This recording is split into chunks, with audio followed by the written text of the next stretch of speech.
रब का दुनिया को बनाना इश्क है, सजदा आदम को कराना इश्क है। शायरी शेर लीजिएगा।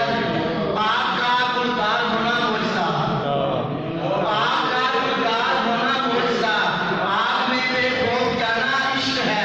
आग का गुलजार होना मुझसा, आग में मेरे खौफ जाना इश्क है। आसमां छूकर कबूतर कामियां, आसमां छूकर कबूतर कामियां, शाम को फिर लौट आना इश्क है।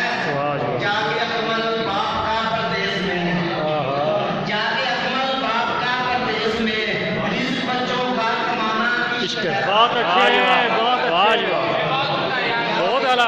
बाप का परदेश में, वाह। रिज़्क़ बच्चों का कमाना इश्क है। पंजाबी का 2-3 अशार में जा रहे हैं। बड़े पीछों का